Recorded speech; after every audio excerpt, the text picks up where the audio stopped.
and he brings it all the way back. Left tackle. Got Lindquist open, coming across the middle. He takes 2 tackles for the touchdown. The bounce to the outside. Will have it wide open. I'm not exactly sure. Sideline, and he's going to go. Touchdown, third play, offensive play with a little swing.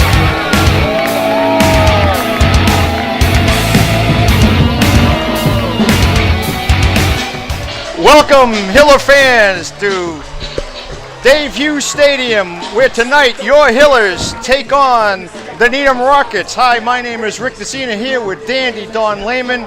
And Don, as they say in the racing world, it looks like tonight we're stepping up a class, taking on Needham. Yeah, this is a very interesting early season matchup for the Hillers. We're venturing into Division I here. It's a little larger school.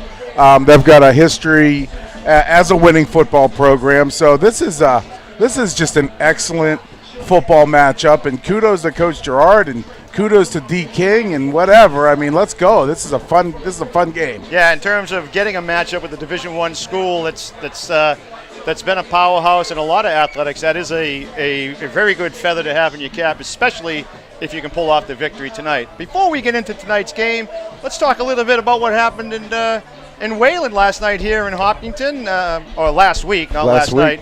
And let's talk a little bit about what went on. It looked like a little over carryover from the end of 2017. Well, from my perspective, Rick, the team did not really look like they missed much of a beat. I mean, they've got Ryan Kelleher, quarterback, who, we'll speak about him throughout the game. Very accomplished quarterback. Actually, the most accomplished quarterback in Hopkinton history right now as far as touchdown passes. The running game, they've got a new kid in there, Matt Brown, who's not a new kid. He's just a kid that didn't run the ball last year. Yeah. He didn't even play offense last year, and but he did very well. You got some receivers. I'll tell you who stepped up big time, and we knew he was a player, but it was Luke DeLoya, who has just been, had the game, a fantastic starting game last week, and he's going to prove to be a leader all year. So this team is still fast on defense. They've got a big senior class, and this is a great matchup for them. Yeah, so I would like to say thank you to Jay Gulfey, who stepped in for me last Friday as I was on vacation. I did listen to the broadcast. Wait, Terosian gave you vacation? Well, that and a bonus, too. So you might want to ask for more holdout next year. Okay. I listened to the broadcast. You guys did a terrific job. Represented HCAM well. Jay does a great job. Great fill-in. So you guys did a tremendous job. So I also would be remiss. We have YouTube live streaming here in Hopkinton now. We're really moving into the technology side of things, Don. I guess so. I mean, we're live. Our first live experience was, if you remember, was Thanksgiving last year. Yes, and it was live. And now we're live on YouTube, so this is kind of exciting. And, the more viewers we have, I mean, Hiller football, it's great once you move away. You can still, catch it. If you're out at college or if you're an alumni, you can still watch the games. So this is good stuff. I'll tell you, Rick, I was looking out at the captain's flip. Yeah. Those kids, they are a big team. Needham's got some size over there. And they got some numbers, too. I mean, you would expect. I want to talk about that at some point in the broadcast in terms of the size of schools. I was on the MIAA website, and after Jay Golden makes his announcements and we do the national anthem, we'll come back and talk a little bit about that before the kickoff. Sounds good. Here's the national anthem. For helping HHS win its first ever Boston Globe Division II Ames Award. This award goes to the Massachusetts high school with the highest winning percentage over the course of the fall, winter, and spring seasons. Tallying over 80 wins in each of the 3 seasons, the Hillers beat out some steep competition to earn the Ames Award honors. Let's hear it for the 2017-18 Hillers. Before we begin tonight's game, we'd like to remind you that the PBL is committed to the highest ideals of sportsmanship and establishing a healthy environment for interscholastic competition. The league will not tolerate negative statements or actions directed towards competitors, game officials, or fans in attendance. Such actions include taunting, trash talking, and berating of players, coaches, and officials. The Tri-Valley League has adopted a zero-tolerance policy. Please respect all decisions made by officials. Please respect fans, coaches, participants, and opponents alike. Thanks for creating a fun, welcoming, and positive environment here at HHS. Now, would you all please rise, remove your caps, and direct your attention to North End Zone as Band Director Craig Hay and the HHS Band honor the flag with the playing of our national anthem.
There we are with the national anthem.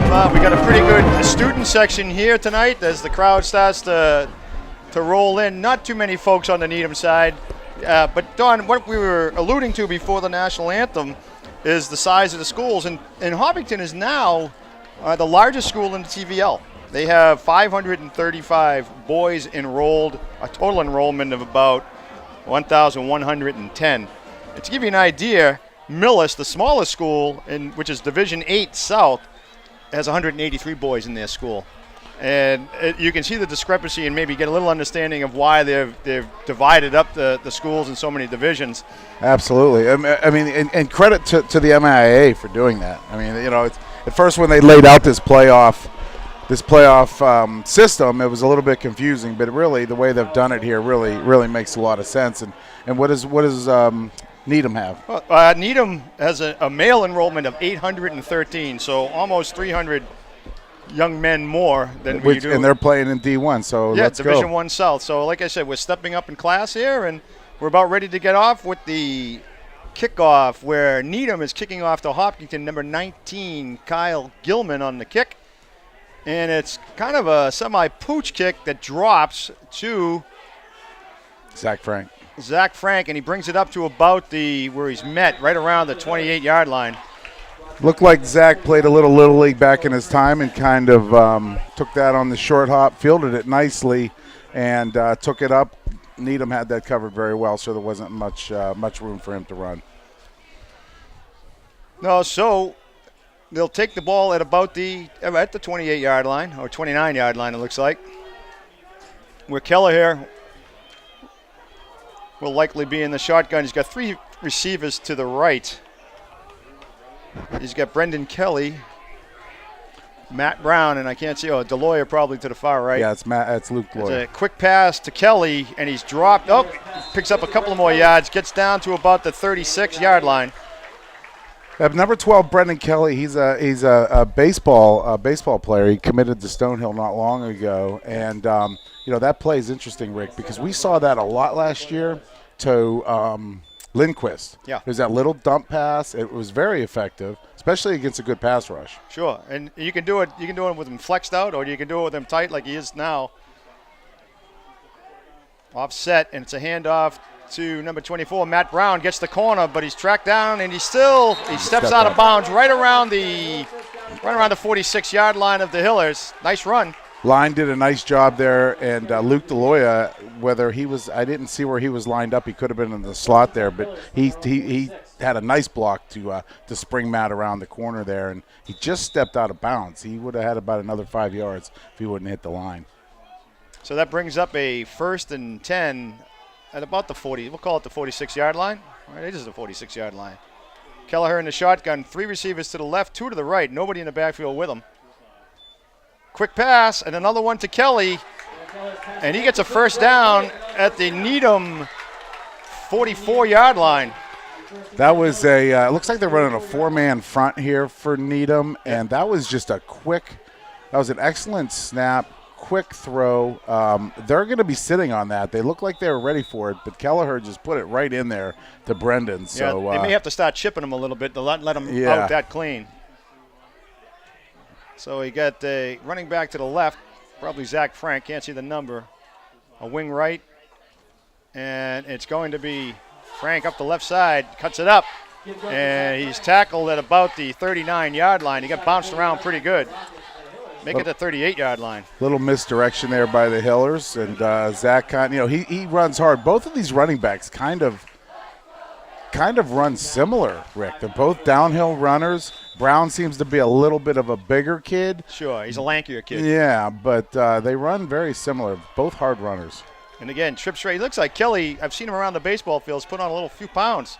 Getting a little Looks taller. like a big kid. Yeah. And a straight up handoff to, I don't know if that was number 42. No, probably not 42.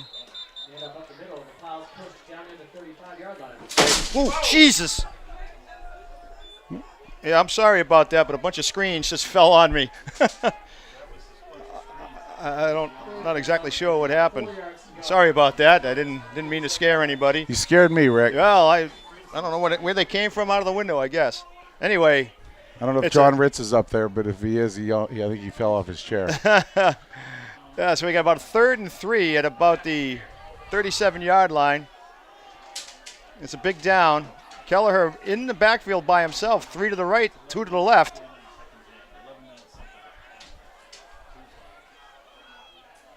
And it's going to be quick. Tried to get a quick pass. He dumps it off to Zach Frank, who I think he got the first down. Yes, he did. Yeah, he got it. Down around the 32-yard line, maybe. Hillers are doing an excellent job on this opening drive here. I mean, they're mixing it up, run, pass, keeping Needham, kind of on their heels. They're huddling. It's not like it's a hurry-up offense, but everything is quick. Yeah, the quick pass, right? I mean, maybe they don't feel they have the speed to run with them downfield, or I don't know. They're in and out of the huddle. I mean, the strength to keep Kelleher in. He got compressed in that throw pretty early. So Brown takes it, and he's stuffed. Probably a gain of 0. At 54, the middle linebacker looks like he might be a player to deal with tonight.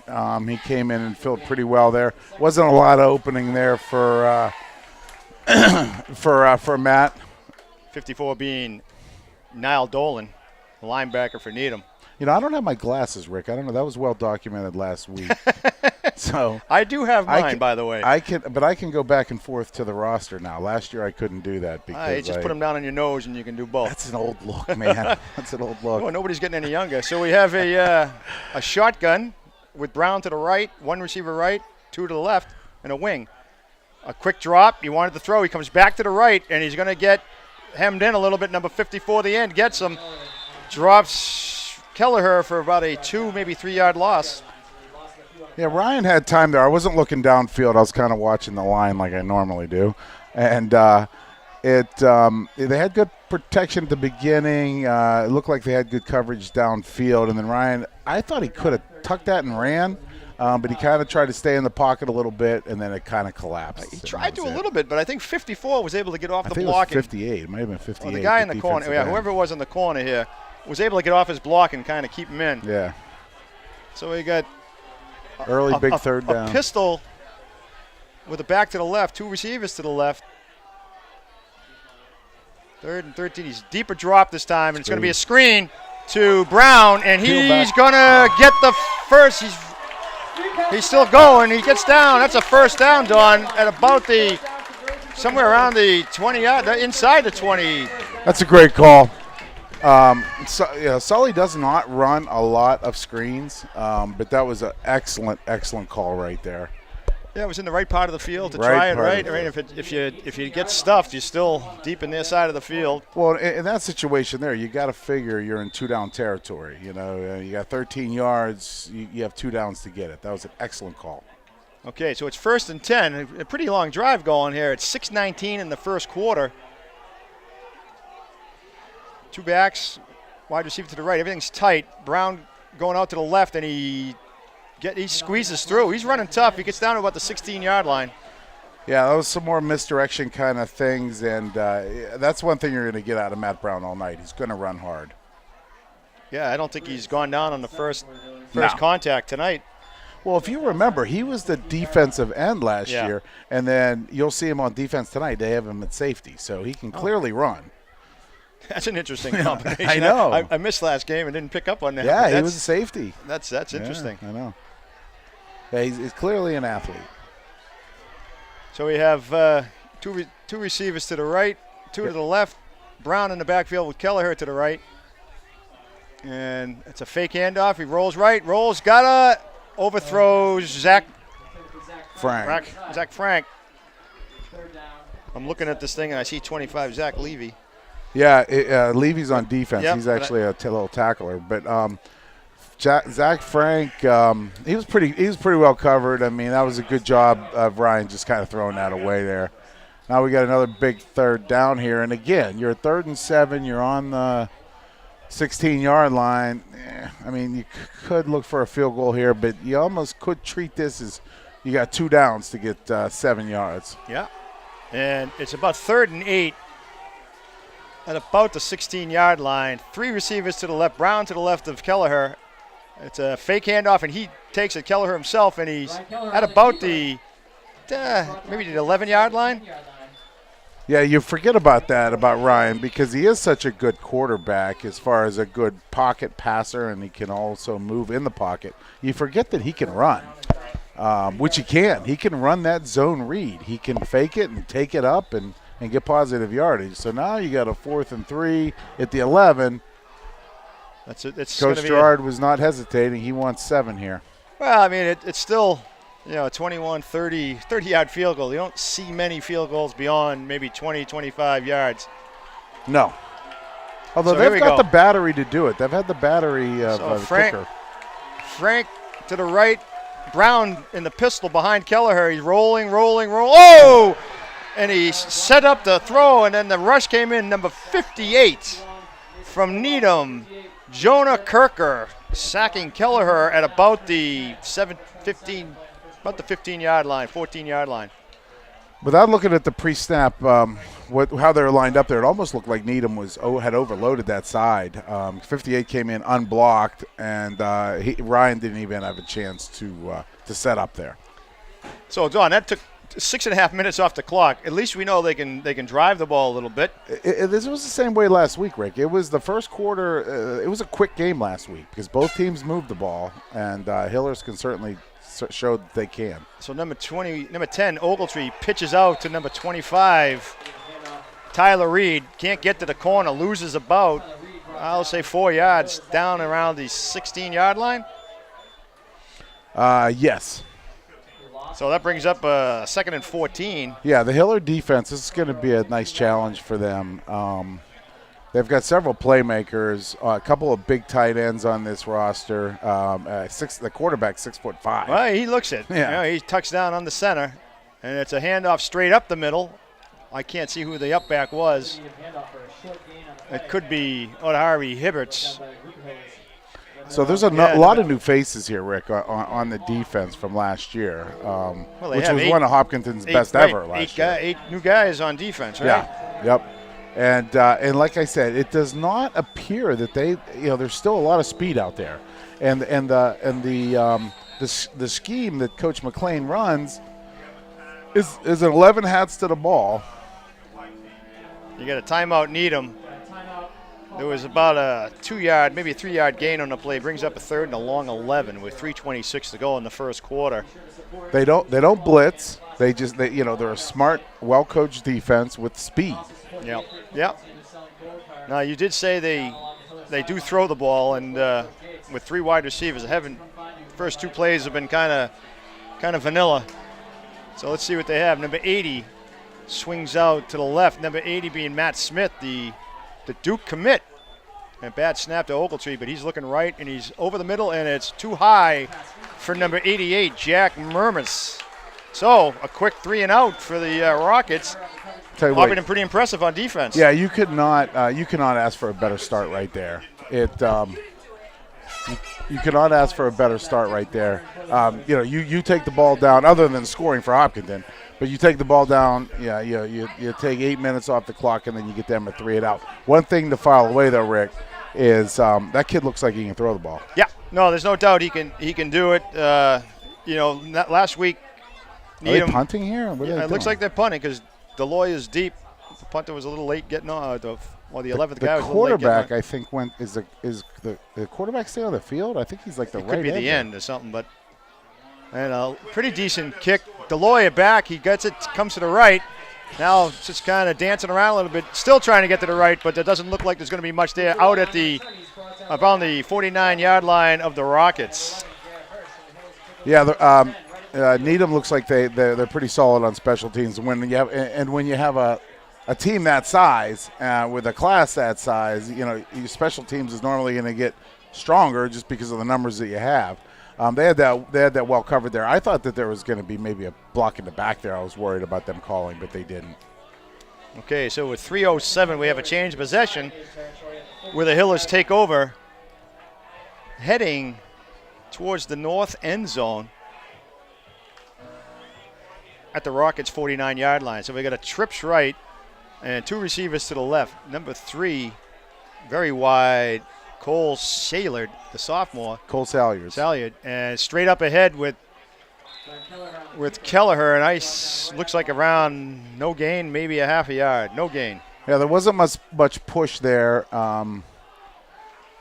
There wasn't any misdirection either. I mean, Jake Jake. Ryan just took the snap and ran it right over the We'll A-gap. probably do this all the time. Brothers can't come in back to back. There's got to be a few difficult. years between them, right? Yeah, it is difficult. But, there wasn't much push there, so we got second down. And this is a big drive here for the Hillers. You don't get the opportunity to have this kind of field position very often in a game like this against an opponent like this. So another Kelleher in the backfield by himself, trips to the right, 2 to the left. A little deeper drop this time. He waits, he gets flushed, and he's going to, nice. He dipped in and out, but now he's going to come up throwing, and almost picked off by number 49, Zidane Ouard, the junior.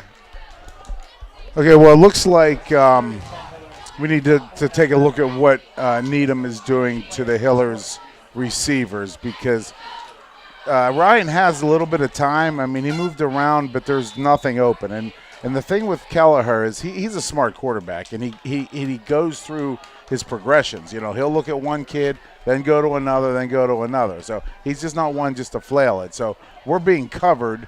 I'd like to take a look at what they're doing to us to keep it covered. Well, we need some replay equipment here. We can get Mr. Tarosian to do that. You got 2 deep safeties, I can tell you that. So another deep drop, and he just threw it. He didn't see what it was. Probably a screen they were trying to set up. He didn't see it, and he just threw it at the feet of the receiver.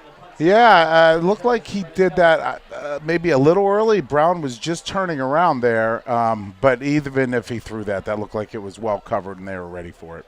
So that brings up a 4th and 10, a 3 and out, and I can't. Is that he is much bigger than he was last year, Brenton Kelly? Because I don't remember. Yeah, that's Kelly punting. I don't remember him being that big last year. Well, I think Rick. I mean, you're not getting any bigger. I am, just in No. different areas.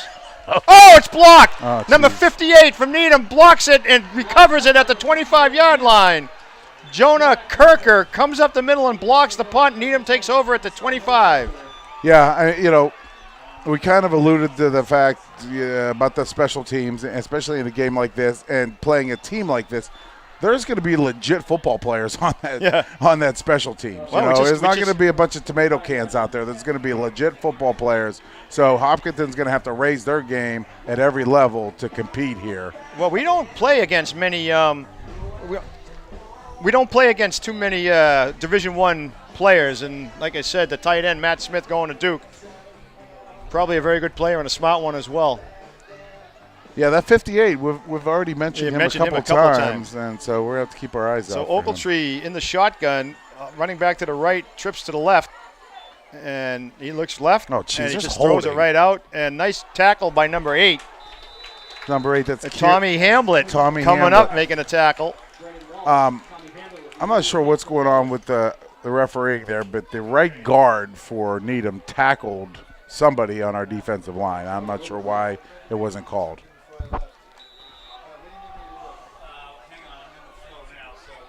All right, so it's still a shotgun. They got a tight end to the right in a wing to the right with another wide right and 2 to the left. Motion, number 80, Matt Smith, takes the ball, cuts it up, and not much there. Probably a pickup of about 5 maybe. Yeah, Matt Brown came up, and number 20, that was the Levy kid from last week. He's a tackler. No, I picked up 3. I'm sorry. It's going to be 3rd and about 7. You know, Needham's got a big offensive line, but you don't see much push there. So you got the first quarter coming within the last minute, 52 seconds left. Crowd coming to life a little bit. Ogletree under center. And you got motion coming left. State drop back, and there certainly was a hold. I don't know, was that Doherty that came up the middle Yeah, and was held? It was Tyler Doherty. Tyler Doherty's very fast off the ball, and that's 2 holdings I've seen in the last 3 plays. So maybe we might want to nudge the U a little bit out there.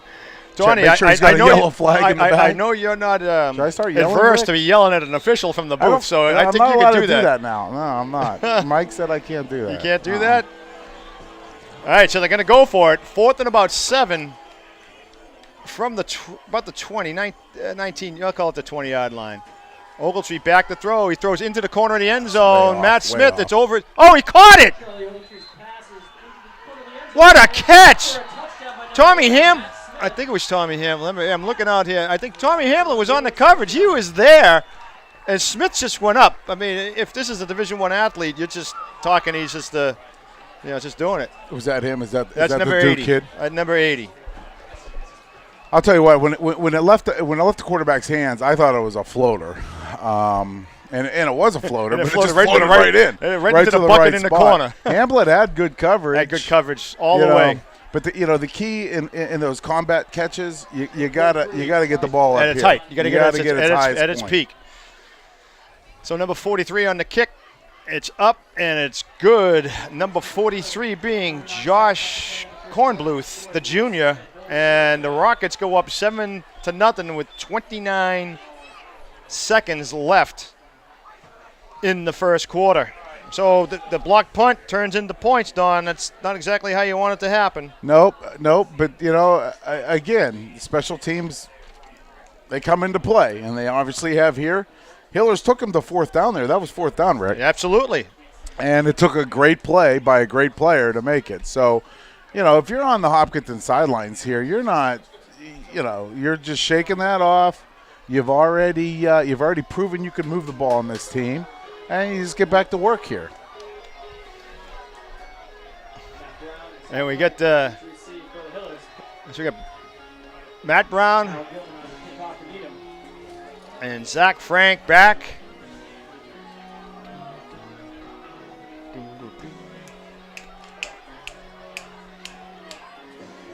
And number 19 to kick off for Needham, the Needham Rockets, Kyle Gilman.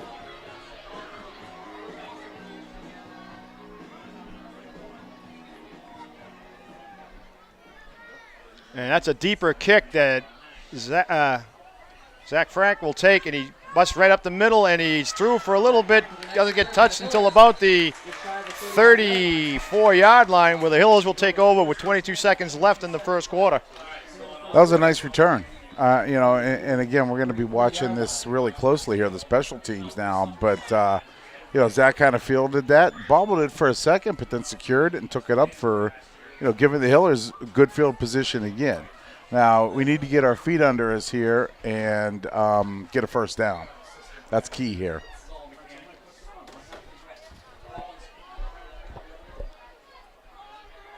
So Kelleher comes out to the huddle. Oh, there was a penalty on. I didn't see the penalty. Offside on the kickoff? Offside on Needham on the kickoff. I guess it would have had to have been because there was no play run. So it's going to be 1st and 10. They got to get the sticks settled here first. 1st and 10 from about the 39-yard line. Yeah, they don't have the sticks set. They got to call timeout. Looks like Kelleher is going to be on the center. Well, it's not like we've got John Cook and. Yeah, you're right. The old chain gang. Yeah. Kim Donahue. It's not like we got Kim Donahue and John Cook out there. I started that chain gang. I know you did. You did. And Trojan gave you a raise and got you up in the booth. That's right. I took a chance. I went on a flyer. Your career's on a great trajectory right now. So Kelleher under center. Looks like Brown behind him. It's a jet sweep action, and I don't see who has the ball. And a lot of Needham fellows were there, and number 58 came out of that stack, Jonah Kirker. Yeah, they're going to have to figure out how to deal with that number 58 on the end there. He's definitely a force. And there was no the offensive line didn't get much of a push there. And when you run a misdirection, if you get any kind of penetration there, you forget about it. Yeah, when you get the back starting to stutter going east and west, it's not a good thing. So that brings the first quarter to an end. The first 11 minutes went pretty quick, and the Hillers are holding their own right now, however down 7-0. Yeah, I would say they were holding their own. I mean, you couldn't get much, a better opening drive. And, they went out on their second drive and weren't able to get anything, and then got a punt blocked. So the defense held. The defense has been pretty tough here. That was an easy drive for Needham. It's not like 25 yards. Well, they didn't even get any yardage. They were at 3rd and 5 or whatever, or 4th and 5. Yeah. So it's not like the defense has been getting run up on here. So there's plenty of football left. This is just fine here. So while we're waiting for the second quarter, we had a couple of guys last week that were recognized. Luke DeLoyer was named the Boston Globe High School Player of the Week, Division IV. He had a heck of a game last week. After the catches and a turnover. Offensively and defensively. Yeah. So Kelleher in the shotgun. He's got double wing with a stack to the right, or a tight end to the right, and 2 receivers to the left. Brown in motion. He fakes the handoff, and he pitches to DeLoyer coming across, and he's kind of caught from behind. But that was a nicely designed play, and it's pick up about 8. Yeah, that was actually, technically a passing play there. It was a pass, yeah.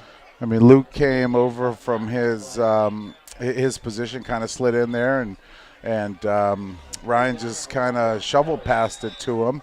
And that was a nice little pickup for 8 yards or 7 yards. Maybe even 9. It says 3rd and 1, but that looks like more than a yard there. We'll call it a long one or a short 2. How's that? In the booth referee, who absolutely is an expert. Oh, he's my favorite guy up here. Kelleher under center, Brown behind him. That same formation with a wing and a Zach Frank going to go into the slot out to the right. That's 3 receivers, and now we're going to get a timeout. Coach Sullivan doesn't like what he sees. Timeout called on the field by the Hillers. You know what, John? Let's try to track this now. That's 1 each in the half. It's 1 each in the half, and they get 5. That feels like they get 30. So that was Coach Dan Sullivan, who's been with Coach Gerard since Coach Gerard got here 9 years ago. He's the offensive coordinator. And then you've got Dave Swanton, who was Coach Gerard's football coach at Stonehill a long time ago. And he's the assistant head coach and offensive line coach. Mark Sanborn, who's up on the is a special teams coordinator. He's up on the roof, which I want to. On a nice night like today, it's a good place to watch the game. I think they have him scouting the Westwood and Holliston game while he's up there. Sanborn on top of that thing, he can see forever. Chip's right. A quick pass to Brendan Kelly. First down. Pickup of about 9 on the play, we'll call it. First down at the Rocket 47-yard line. You watch this and you watch how they change game plans from week to week. Brendan Kelly, I don't even think they looked at him last week. This week he's already got 3 catches. So they saw something in Needham's defense, they adjusted, and now Kelly's just running that little curl route. All right, so it's a shotgun, a lot of spinning going on. Here comes Zach Frank. He turns it up and runs into his own guy. Almost got out. Picked up about 2 maybe on the play. Yeah, more misdirection, and Zach kind of had the edge, but then number 5 came too far upfield, so he made a nice, planted his foot, made a nice cut, got another couple yards there. Number 5 being Joe Anastasi of Needham, who kind of forced him almost a little further outside. Yeah, he made a nice play. I mean, he did his job. If you're the end, you don't want anybody outside of you. So they got 2 receivers to the left, 2 to the right with a wing to the right. Kelleher in the shotgun. Back. Another quick pass over the head of Zach Frank. So that'll bring up about 3rd and 9. 9:11 to go in the second quarter.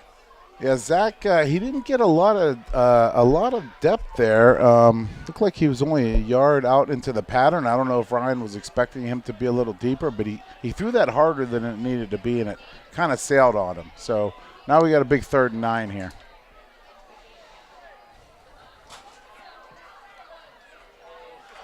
Yeah, one of the things that surprised me, Jim Gerard's been here 9 years already.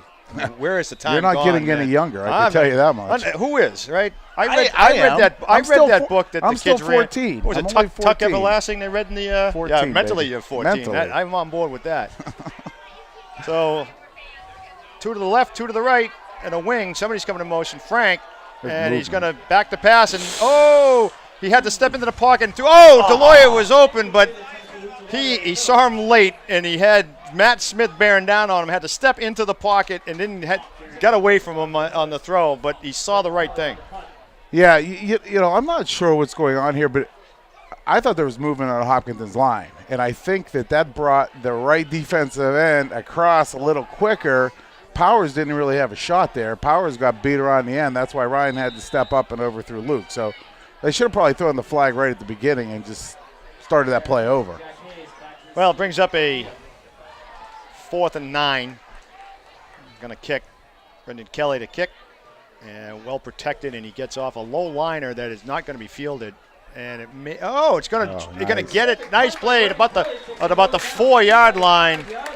Number 74, it looks like, Don, to me. 74, Ben Powers recovers it at around the 5-ish. Well, Ben Powers is the long snapper, so he's snapping it. Everybody else is blocking. They're not allowed to hit him. Nobody's on him. Yeah. So he can blast down there, and he was the first run to get down there. And again, that was a nice punt by Brendan Kelly. He was a TVL All-Star last year, and that was a very, very good punt. This is a big stop now. Now you're controlling the field position. It's only 6-0. You got to keep him down on this end here. So Ogletree's under the center. It's just a handoff up the middle, and I can't see who's got it. Well, a lot of big scrum somewhere around the line of scrimmage. I don't know, you see somebody coming up with the ball? I'm not sure who carried the ball there, but the Hiller defense, the defensive line did a great job. Tyler Doherty, you got Powers there, number 74. You got number 20. I think I called him Levy last time. It's not Levy. Ty Scanlon? Yeah, Scanlon. You got number 9. You got Kieran Hur out here on the corner. You got Saparochas, number 34, inside linebacker. 2nd and 9. Under center is Ogletree. He hands off to number 25, and he's brought down before he gets to the corner. Is that number Matt Brown, number 24? Yeah, they had Matt kind of playing a little tight. I thought he was going to get around that corner there, and then Matt just kind of came up from the safety spot and closed that down. Put them into a 3rd and long here, which would be a perfect situation for a pick 6. What do you think? Well, yeah, it'd be a perfect situation. Can you go call that? Can you get to the Needham coach and tell him to call? I'm always a glass half full. Can you call that play? Half full. Yeah, half something anyway. Half something. Ogletree fakes the pass and rolls. He's in the end zone. He's rolling. He has somebody out here, and he's going to throw it anyway, and he missed it. And Kerr on the coverage. Yeah, Hur on the coverage. Yeah, Hur was on the coverage. Kieran Hur. And he had it the whole time. He was looking at him the whole time. The guy gave Kieran a nice move here, but one more second, that would have been your pick for 6. But he had him covered. That was a great coverage. Yeah, from the offensive side, you can't wait that long. No. Because 11 was open first coming back to the ball, but you got to come real hard back to the ball. All right, so that's a big stop here. Now, how about we block a punt? Well, you got a short distance Swanton here, right? Swanton wants somebody out there. They got too many guys out there if they don't. So, and it's a high kick. I lost it in the Deloya's back, and he's scrambling away from it. Wow, what a kick, Don. Beautiful kick by Charlie Ogletree. Yeah, that was a nice Jeez, kick. that's a 55-yard kick, and that had a lot of height, but I lost it in the twilight. It landed somewhere around the 50-yard line and rolled. That was a big that was a big kick, and that's kind of the way you change field position. But they really haven't. I mean, Hillers, this is our third possession here, and again we're we're on our side, but we're at the 41-yard line. So I'd like to see them kind of mix things up here and put together a drive like they had first drive of the game. A little who going here? We got it going on. Oh yeah, we got the music's awesome here. So we got the Kelleher in the shotgun, a wide pitch to Brown, and he bounces off the original tackle, who actually ultimately gets up. I don't know who that was. It was a little fella came in from was it number 45? I think so. We'll give it to number 45. Brendan Walsh came up real hard, made the initial stop. Brown got out of it, and then he got up and was able to wrap him and wait for his buddies to show up. Well, the thing is that you get with Hopkinton is team speed. It looks like the Needham team also has team speed, so it's going to be difficult to get outside on them. They played it real well, very disciplined, turned Brown back in, and when you're running across the field back the other way, that's never a good situation. Zach Brown looks like he's lined up off sides, doesn't he? But he asked for it. Okay, here we go. Quick pass. In a high pass to Zach Frank, and just a little high up through his hands. Don couldn't make the catch. Yeah, again, that was a little hard too. It was high. It could have been completed, but it wasn't. I mean, you got to remember these are high school kids, so nothing's automatic. And now that the Hillers are in a situation here, 3rd and 12. Yeah, so 3rd and 12. From their 39-yard line, 6:17 to go in the second quarter. It trips left, lone wide receiver to the right in the shotgun. A deeper drop, He's looking at the pocket collapse. He went for DeLoya. Hey, come on, man. Oh, all right. I'm not sure. I'm going to have to accost our referee friend here in the booth because I saw. He's saying it was not catchable. He's shaking his head, or I don't know. He's shaking his head at me, telling me to leave him alone. Yeah, uncatchable. No. You know what, Don? You don't think that was interference? Don, here's what I saw. 45 was pushed DeLoya. No, was in front of him. Right, DeLoya pushed him. You got to remember, I'm a real homer here, so I know. But when you're running for the ball, not to mention it wasn't catchable, but I would say it was definitely not catchable.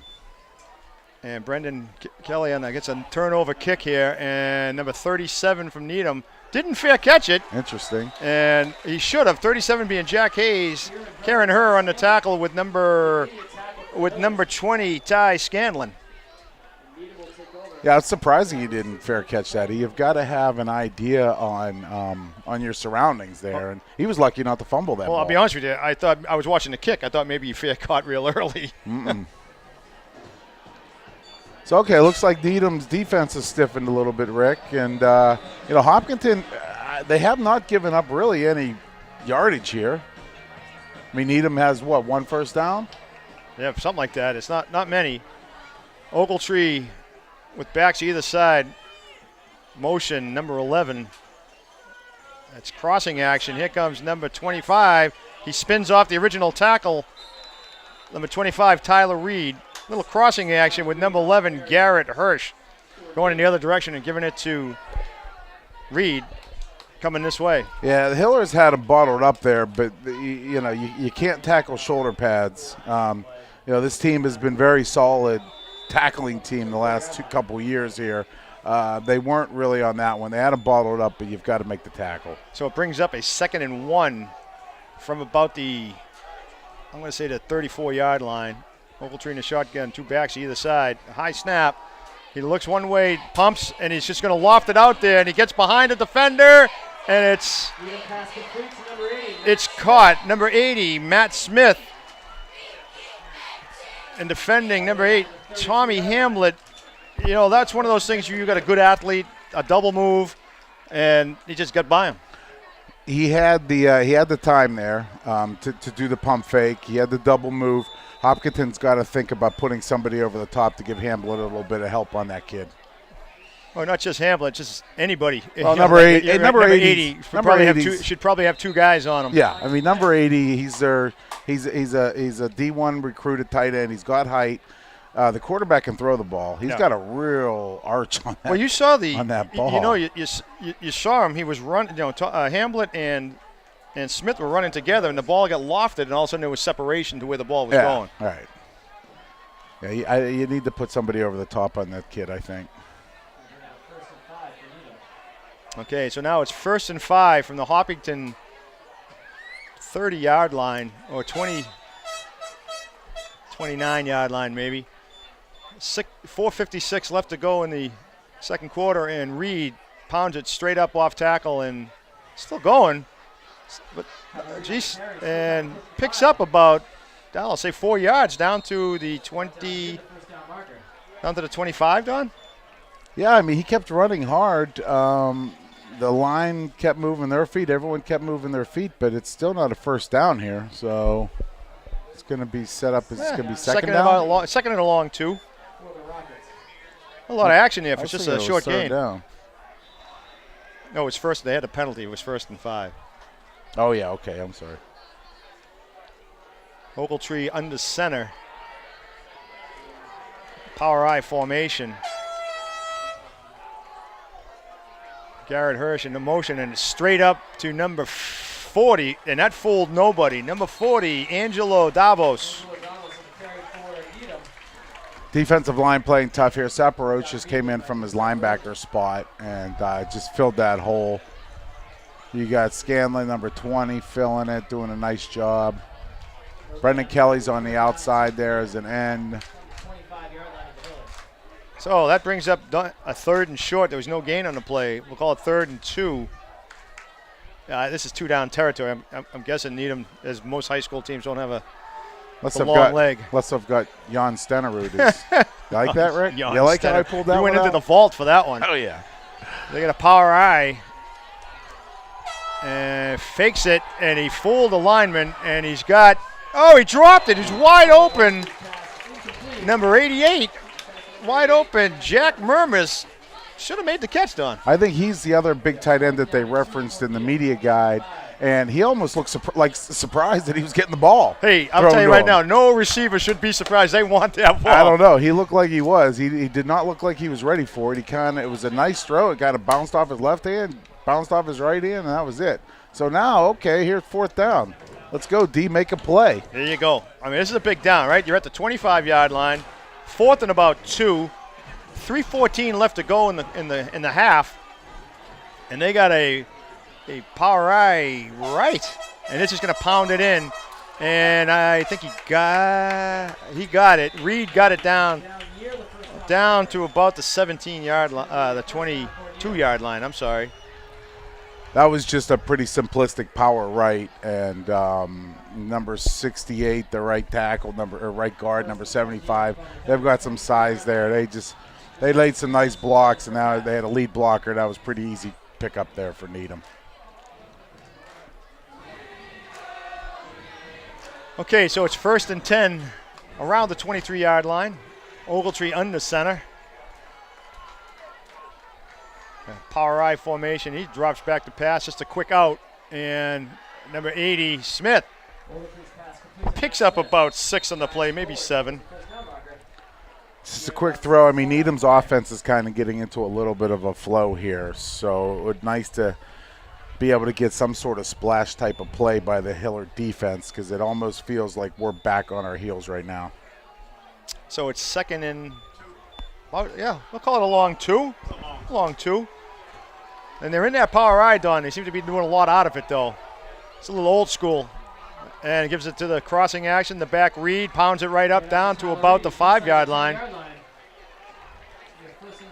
Yeah, 25 looks like they don't list heights and weights here. No, it's a smaller kid, but stocky. Yeah, he looks pretty powerful. Yeah, pretty quick. Offensive line looks to be doing a nice job here for them. They're the Hillers aren't getting off their blocks at all, and it's given Needham room to run here. So timeout called by Hopkinton with 2:06 to go in the half, with a 1st down and goal at about I'm going to call it like the 7-yard line.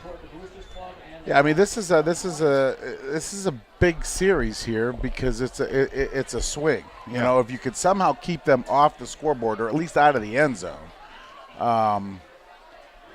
got the ball? Did we kick? Oh, we got the ball. So, yeah, this is huge for Hopkinton. You got to almost keep him out of here because Needham's getting the ball, get the ball in the second half. Yeah. What they call that, situational football? Know the situation? Or just defense. Well, I mean, know the situation, right? One score could turn into 2 scores. Yeah, you've got to kind of sell out here and try and keep them out of the end zone because this could, you could be out of this game midway through the third quarter very easily.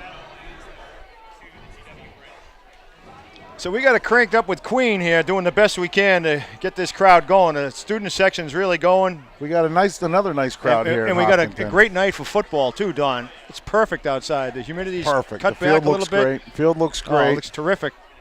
So here we go. Ogletree under center in the power I, and he's just going to hand it to Reed again, and he cuts back, and he's going to get down to about the 2. Pick up of about 5 on the play. Yeah, again, it's tough. I mean, somebody needs to kind of sell out here, get off your block. We need a negative play because it's just not happening right now. Needham is imposing their will a little bit along the offensive line. And they're back in that, what's working, and they're going to stay with it, right? They just have one wide receiver, 2 tights in the power I, and they just hand it to he fumbled the ball, but he was in the end zone. Are we sure about that? Yeah, Tyler Reed. I got touchdown over here on the right side. So Tyler Reed punches it in from about 2 yards out and puts them up 13-0, the Needham Rockets. Well, I mean, we'll probably be in the nursing home by the time they get instant replay at high school football games. Hey, come on! Hey, you got to. I'm going to fight it. They have it in Minnesota. All right.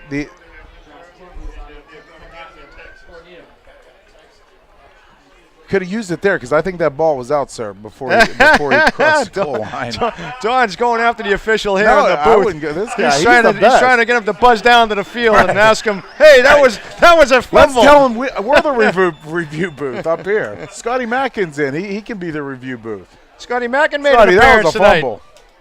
Scotty Mackin, how are you today? Coach Scotty Mackin, game day coordinator here. Doing well as usual. How we doing, Scotty? Great. Yeah, having a good year? All right, excellent. Did you go to the doghouse yet? No, are you going to? Oh, they have M&Ms Is there. Coach Golden going to tell you what's on the menu down there? You Coach already know? Golden's going to tell him what he wants. You already know what's on the menu?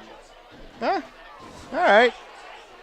Yeah, game day coordinator Scotty Mackin with us in the booth. He's always a pleasure to have. You'll find him up and down the field, helping out Coach Gerard, helping out the cheerleaders, helping out us here in the booth. Always good to see him. Game day coordinator Scotty Mackin. Cheerleaders have a new coach this year, Ashley Palucci. Okay. Oh, one of the Palucci's. Yep, sure. one of the Palucci's. Ashley has come back, and she's running the show here, and the squad looks great, and the Hiller cheerleaders are always at the top of the TVL. I hear you. So the extra point was good, Don, while we were talking with Coach Mackin. Brown and Frank are back deep, number 19. Kyle Gilman to kick off. Score 14-0, only 1:23 to go. It looks like it's going to go to Brown if it stays in bounds. Let it go out. And it goes out of bounds. Okay, so you got a minute 23 here. Yeah, nothing to lose. This is a non-conference game. Yeah, I mean, let's try and score. Let's try and score. I mean, why not? Do what you do best. They're running to 2 deep safeties, so, I'm sure that they saw the film last year. They saw DeLoya running around there. And, like any good coach, which this coach I saw in the media guide. First-year coach, but he had been with them 14 years. Yeah, been around a long time. So he's been around the block. He knows what he's doing. So wow, what's going on? Oh, he's asking him to re-kick. He's asking him to re-kick. He has the option to take it at the 40, I think. Oh. Is the option at the 40-yard line? 30-yard line. So he would have had it at the 30, or they kick from 5 yards deeper. So we're going to try this again. And does the clock start on this at all, or it starts when he touches the ball? Well, it's good to have the officials here up in the booth. I wish Mike could get him a headset. If Teroja could get him a headset, it would be good. Put the 3 of us in here, help us out a little bit. All right, so Kyle Gilman will kick it again. And Brown and Frank just moved up 5 yards. So here we go. And it's split in the middle. Looks like it's going to be Brown. And straight up the middle, and he broke through. And he's only got the kicker. Gilman kind of got him. Oh! I'm not sure that. I'd like to see that on replay because I'm not sure how much Gilman got to him. I think he might have. His feet must have got tangled up trying to make a move. Because Gilman didn't quite crush him. Gilman got a hand on him, but yeah, I do think that Ryan lost his feet there. Made a great move. I could have incorporated a stiff arm there. I think would have helped him. But I'll tell you what, that's a great, huge play, huge call by Coach Gerard. Easy way out would have been just take the ball over here. As you said earlier, what do you got to lose? Right? Why not? You're going to be at the 30 or try it. I love it. So let's go. Let's get in the end zone. So I can't see the back. It's not. That's Saporocious. Saporocious. I think it's Saporocious. I think I see a 3 on him. Yeah, Saporocious. Kelleher rolling, dumps it down. Yeah, he just threw it away at the feet of DeLoya. So that only took up, so it's 1:06 left in the quarter, or the half. Incomplete pass, 2nd and 10. Yeah, it looked like it was did somebody call a timeout? No, it was an incomplete pass. Incomplete pass. We probably have about 4 left. We have 3 left. We have 3 left. Needham has 4, if I'm counting correctly. Needham is playing a lot of people in coverage here. They obviously have a lot of respect for the Hillers passing game, which they should, and they're doing a nice job taking it away from us right now. All right, so Kelleher with Brown. He's got DeLoya and Brendan Kelly to the left, Frank, and I don't know who's to the far right. Back, and he's got pressure, and he throws to the corner of the end zone. DeLoya! Yeah. No! Did he drop it? No! The official, he must have stepped on the line, Don. He was in that front corner of the end zone.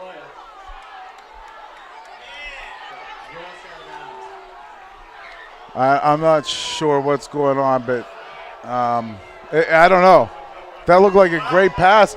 If anything, I thought maybe Luke kind of pushed on. Yeah. I thought they were going to call Luke on offensive interference. I don't know how.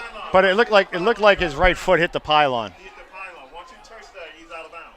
Once you hit the pylon? Yeah. I thought the pylon was a touchdown. No.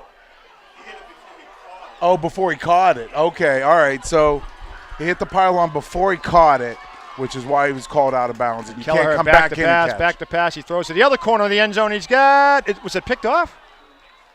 It is nothing.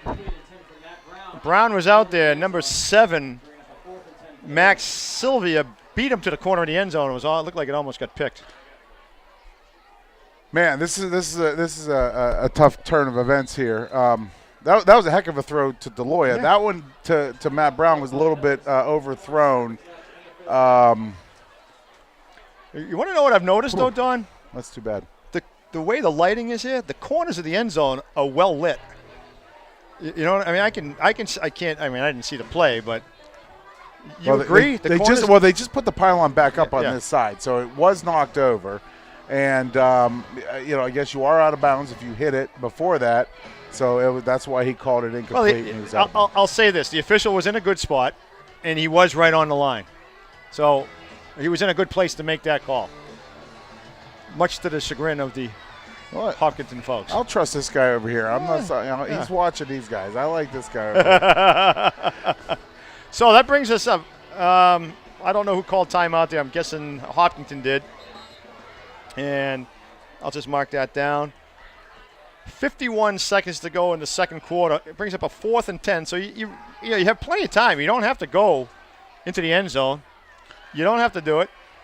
No, you can get a first down here. You got plenty of field to work with, but by my count, maybe 2 more timeouts. Kelleher with Brown to the left, 2 wide receivers to each side. Maybe something to Kelly over there. No, he's looking right, and it came out of his hand weird. Yeah. The ball came out of his hand weird. It was kind of a flutter. Fluttered. Yep. But DeLoya was wide open. Nobody was on him. No, that was a nice pattern he ran. He kind of Kelly kind of cleared that out. and then Luke just kind of curled right underneath him. So that was a very nice pattern that they ran there. And Luke was wide open, and I think that's what caused the fluttering. I think Ryan just saw him; he's wide open, couldn't wait to get him the ball. So we got 45 seconds. 45 seconds to go. Hopkinton is at the, I'll call it the 5-yard line. I can't tell where the stick is, but maybe the 6. Well, I think it's more like the 7. 10. No, it's not the 10. Oh, 5. Okay, yeah. Yeah, it's like I'll say the 5-yard line. Yeah. On the TV, they'll have it better than we do because they're one story up. Kelleher pitches it to Brown. He's got room, and it closes in a hurry, but he's running through it, and he gets back to about the line of scrimmage. They got to hustle. Yeah, they're not calling the timeout. They said go. How many timeouts do they have I think left? they have 2 left on. They got time. They have time. A 2nd and goal from the 5. Kelleher looks, throws hard down into the ground. I think it was who's number Cole Salyards. Number 3, Cole Salyards. He threw that hard to the ground. Yeah, that was not a a chance quick to out. catch it. No, Cole had no chance there. He, I don't know if he was covered, but kind of looked like Ryan kind of threw that way. So you have 19 seconds, 3rd and goal from the 5.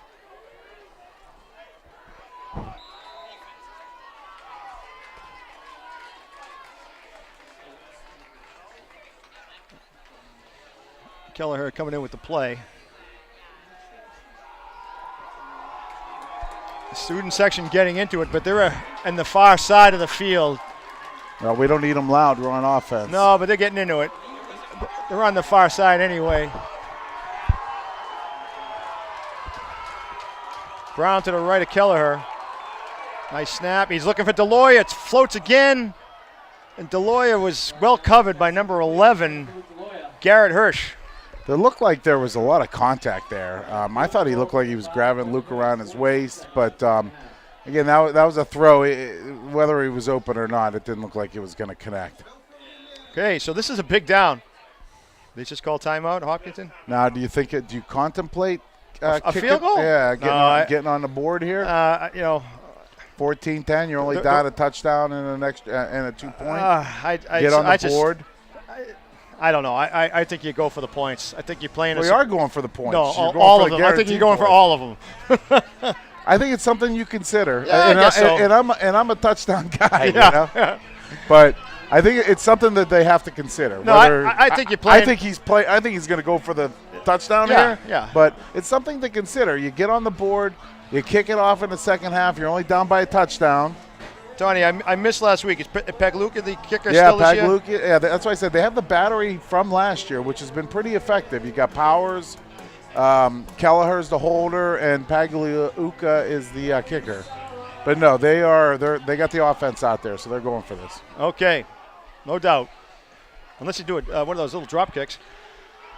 There you go. I'll Doug Flutie to be the last one to do it in the pros. All right, here we go. Kelleher. How about just running across here with Deloya and Kelly and hitting Kelly in the corner? That's your touchdown right here. He's looking right. Look, he's got it. He got sacked. He got rid of the ball, but he was basically sacked. It looked like number 5. Was he trying to throw? Anastasi got in. Was he trying to throw? I was watching Kelly. No, he was. The rush was there on him.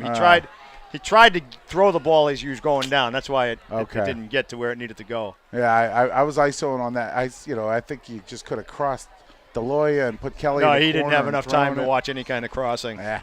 All right, well, too bad. Okay, so you got to lick your wounds here and get back. So that's that was 4th down. There's 9 seconds left. Needham has the personnel to try something long here if they wanted to.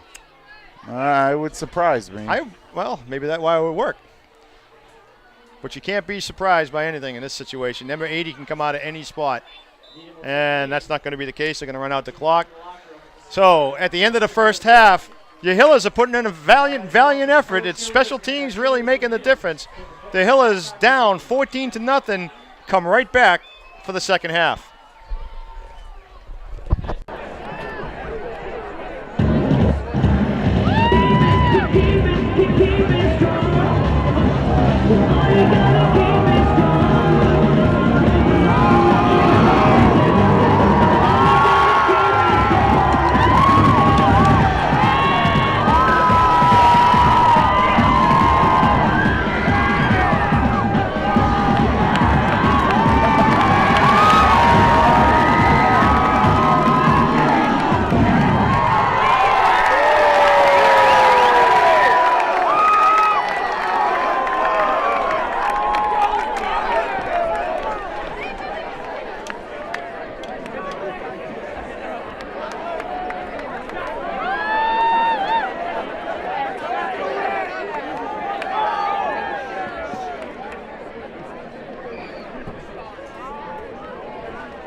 All right, Hiller football fans, we're back for the second half. We're going to give a little recap here. Special teams dominating in the first half with a blocked punt leading to a 20-yard pass. Matt Smith from Ogletree with 29 seconds remaining in the first quarter. Needham up 7-0. In the second quarter, a 2-yard run by Tyler Reed with 1:23 to go in the second made it 14-0. The ensuing kickoff brought the Hillers down to the 25-yard line after a penalty, but they were unable to score after getting inside or having a first and goal at the 5-yard line and not able to convert. So the score 14-0. The Rockets will get the ball, and looking out, it looks like number 80? I can't see the numbers. It looked like it might be, number actually. 80, that's Smith, the tight end, and I might be Reed, 26, the starting tailback. And Brendan Kelly going to kick off from the 40, south to north.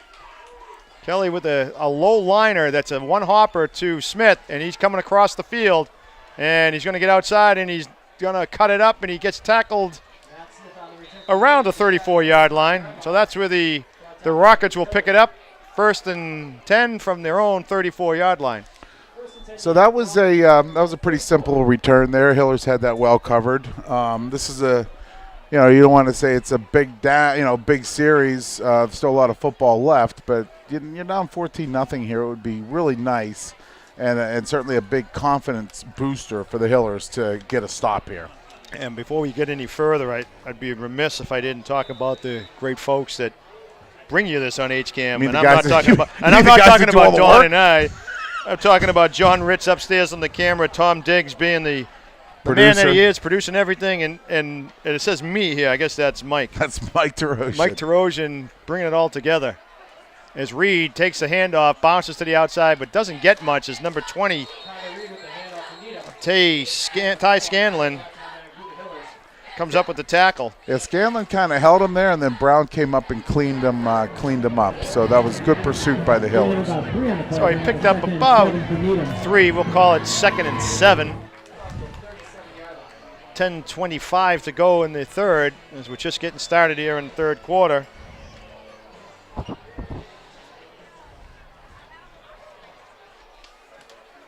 Ogletree in the shotgun with backs to either side.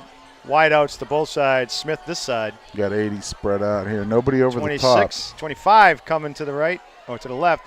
Ogletree's throwing down the field, and he overthrows. Not bad coverage, but he overthrows. I have no idea.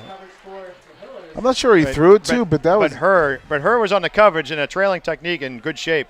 Yeah, he was covered. I'm not even sure it was overthrown. That was good coverage. I was kind of at the beginning of the play. I was watching 80 out here, lined up with Hamblett. Still surprised that they're not giving any over-the-top help here. I think that you may see Needham go back to that again. Yeah, I mean that's part of the problem when you have these spread offenses. Sometimes it's difficult to get that guy over the top without taking him out of the middle of the field. Yes. Ogletree with a bunch of receivers to the left. He rolls left, and that was a nice cut. Hamblett come up on the tackle, but he's got to respect him. He had to back off and came up to make the tackle on the out. Yeah, that was a nice quick pass, and at number 80, that was a very nice pattern he ran. It was just a nice out. It looked like he was going deep, then he just cut his pattern off, and the quarterback threw it before he even made his cut, and that's really difficult to defend. So pick up about 14 on the play. It's going to be 1st and 10 from the 48-yard line of the Rockets. Pretty standard formations they use here with the 2 backs. High snap. Number 25 cuts it up, picks up about 5. 25 being Tyler Reed. Fumble. Got the ball? I hear a lot of whistles going on. I think he's down. Yeah. That whistle just kept on going, so it sounded like he was down from the get-go. Picked up about 5 on the play. Maybe 4 in the play. We'll call it 2nd and 6. These are the situations where you really have to get a negative play to put a high school offense in 3rd and long. Donnie, before this play gets off, check out the tailback's shoes. Does he have gold shoes on? L.C. Greenwood. I think he does. That's Reed, and he close to the first down, probably short by a yard. They do look kind of bright They here. look awful shiny, don't they? Yeah, a little L.C. Greenwood over there. I like that. L.C. Greenwood being a long ago Steeler. Long ago Steeler. Should be in the Hall of Fame. Well, there's not enough room. There's so many Steelers in there already, I know. especially from that era. Yes. I think that's the problem. It's keeping him and Donnie Shell. Donnie Shell should also be in there. So we digress a little bit. I actually could digress all night, Rick. Power eye. Ogletree under center. Got a back in motion. That's number 11, Garret Hirsch, and he's going to hand it off to Reed. Pounds it straight in for nothing. Yeah, okay. That's going to be 4th and about. He didn't get the first down. Nope. Maybe a yard. Maybe it's 4th and 1. Yeah, you had Ty Doherty in there. You had Saparocious. You had number 25, Levy.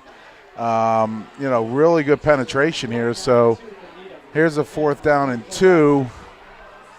And, yeah, you know what? It's interesting you say that. Ty Doherty's got to be, what, all of 155 pounds?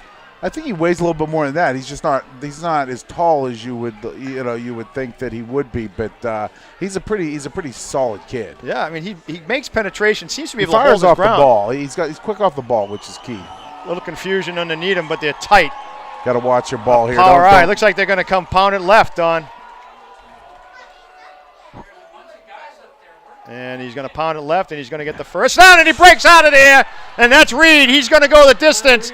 A 42-yard touchdown by number 25, Tyler Reed. It looked like the Hillers had him stopped there. I wasn't going to be. He got the first down, but they had him stopped initially, and it almost looked like everybody kind of stopped there for a second. And 25 kept his feet moving and just kind of broke out and broke it for the long run.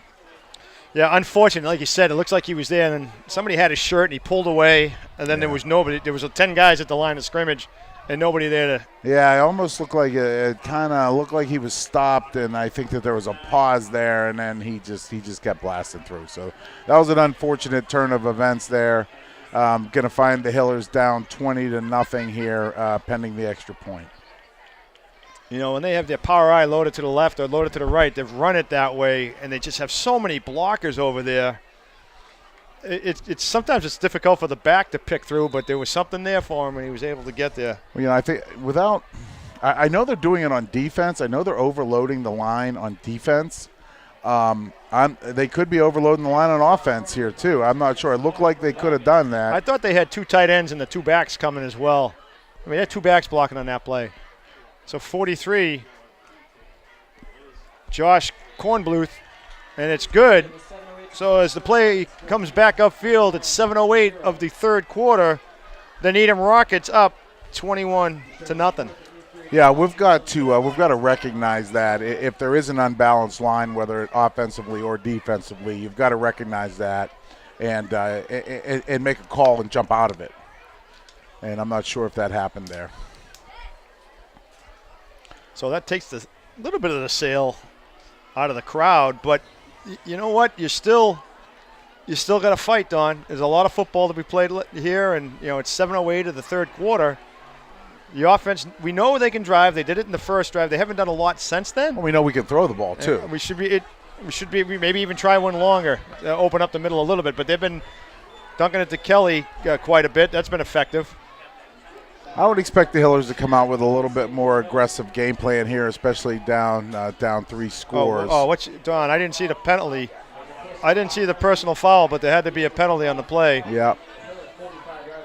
I didn't see the flag. I didn't see the flag or the penalty, so I don't know. Yeah. So the personal foul against Hopkinton in the end zone during the run. So. Well, you've got to keep your composure here. Hopkinton's got a lot of football ahead of them, not only in this game, but in the rest of the season. Gets it deep into the end zone, and is that Brown? Looks like Brown saw it. I'm in the end zone. I'll take a knee, and I think it comes to the 25. And that's a good play there. You got the kids running down starting at the 50-yard line, so that was a good play by Brown to just take it and keep it in the end zone there. And Rick, on a brighter note, the Hopkinton Hiller Athletic Program has won the Ames Award for 2017. And what that depicts is the most wins by all of the athletic teams, boys and girls, in all Division Four. I guess. It's kind of strange because all the sports are not in the same division. I don't know. Whatever division it was, we won it, and it's the first time that the Hopkinton has won it since 2012. Okay. So it's a heck of an accomplishment, and all the coaches and all the kids should be very proud. And there's a Brown run, I believe, and he's still on his feet. A good run by him. Nice, powerful, strong run. I think he got the first down. Just straight up the middle, Don. There's not going to be any quit in the Hillers, I can tell you that much. They're a senior-laden team, and there's not going to be any quit. So they're not going to panic here. You still got 6 minutes left in the third quarter. They're going to try and just kind of stick with their game plan and get a score on the board here. So they got trips left. It looks like they're stacked to the left. Kelleher just looks quick out there to, is that the lawyer? Yep. And he cuts back in after getting outside, and he picks up about, what'd you say, 4? It looked like about 5 yards. That was a good little bubble screen. Luke kind of fielded it, and it was a nice quick pass. Took it. Looked like he had a nice block out there. Took it up for 5 yards. Nice start to this 4 downs. The switching balls on me. See, can't really tell where it's spotted. So it's a long 6 or short 6. Kelleher looking at the belt for the play. 6:10 to go in the third quarter. Your Hiller's down 21-0. Brendan Kelly by himself out here on the right, and I can't tell who's wide left, but Zach Frank brings himself back in the backfield. Brown's going to lead him. He's going to cut it upfield, and he's met. Picks up about 3 on the play. Number 58 is coming upfield hard. They've got to figure out something to kind of do something against that and to use that against that defensive end. But he crashed hard up the field. Luke kind of turned him, made a nice block on him, but still there was really good pursuit behind him, and Frank really didn't have much of a shot to do anything there. So it brings up a 3rd and a long 1.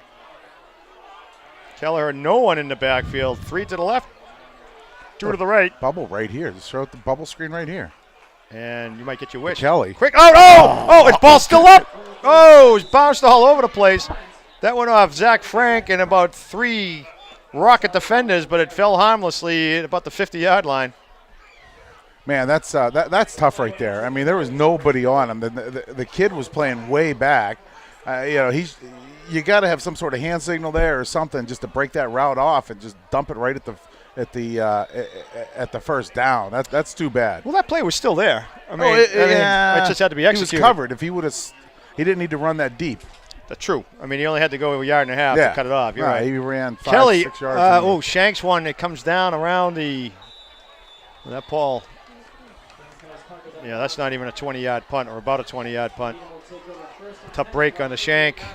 Yeah, that's a tough turn of events there. I mean, you had 4th and 1. You kind of have to consider going for it in that situation. But when you've got a very effective punter, you got the mindset, okay, let's kind of get field position back, kind of pin him back. And, Brendan, I think, was trying to go for the coffin corner there, and it just kind of shanked off his foot, which is unfortunate. So the Rockets take possession at their own 38-yard line. 4:58 to go in the third quarter. Ogletree in the shotgun. I think they're using a lot of 2 tight end stuff, Don. Oh, yeah, they are. They've had 2 tight ends the whole game. Is that Reed just kind of pounding it up off right tackle for 5? Well, they have 25, and is that? Yeah, it's 25. He's been the guy. He's been the man. Boy, it's such a cool night, Don. It's perfect for football. Yeah, we've had two nice weather games here for the Hillers. We need a stop here, Rick. Oh, absolutely. pick up a 6 on the play, 2nd and 4. Smith by himself out here, split.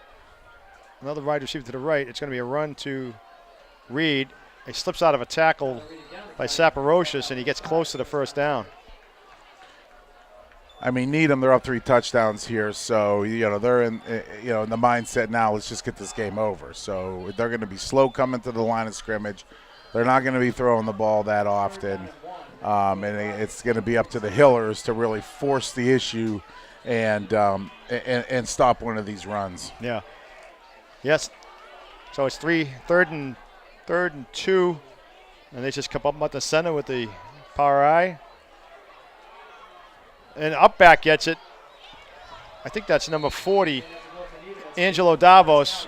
Yeah, we'll give him the call. He gets the first down, gets it to the Hiller side of the field at the 49. Needham offensive line did a nice job there. Everyone kind of fired out. The Hillers weren't able to peel off any of the blocks, and by the time the linebackers filled, it was already at first down. So, clock keeps ticking. I think you alluded to this early in the game where the Hillers came out clicking a little bit.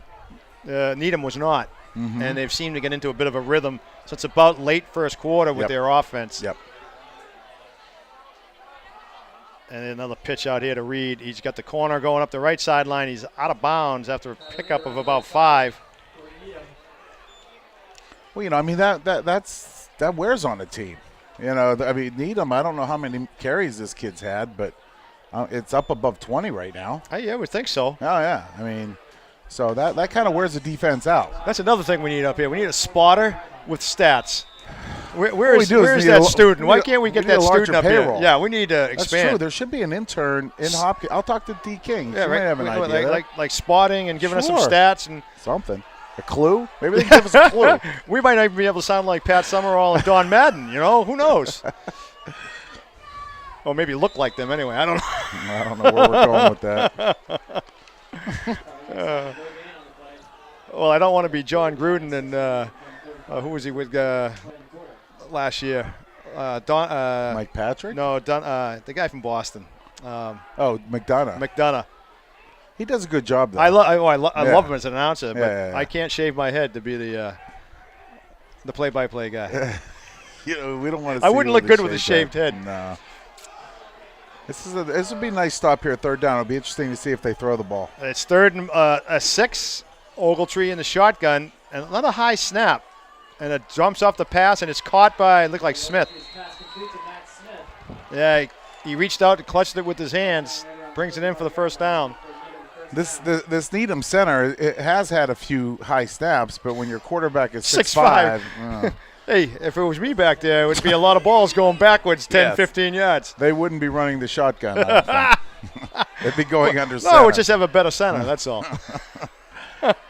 Yeah, I'll tell you, at this point here, it kind of looks like Needham can do whatever they want when they want to. So they have definitely taken control of this game.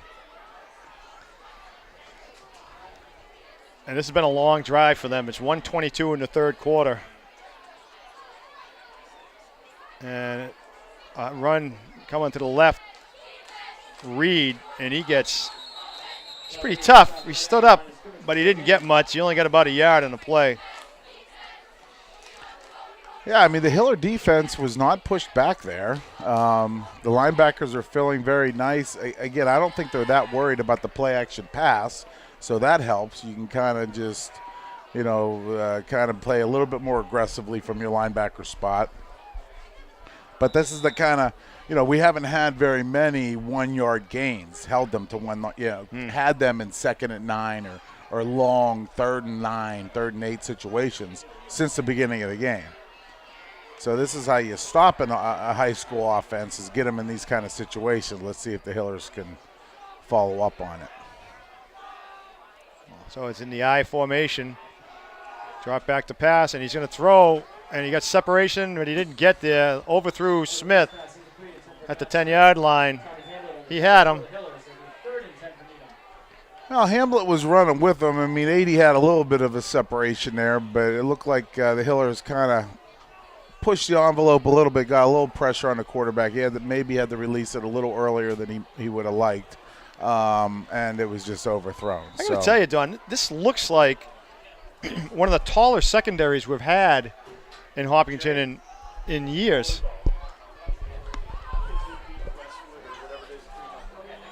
Tommy Hamlet's a taller kid that can hang with these bigger ends. So 3rd and 10 from the 35. Shotgun, he fakes, he throws. He was short of the first down when he caught it, but I think he got the first down.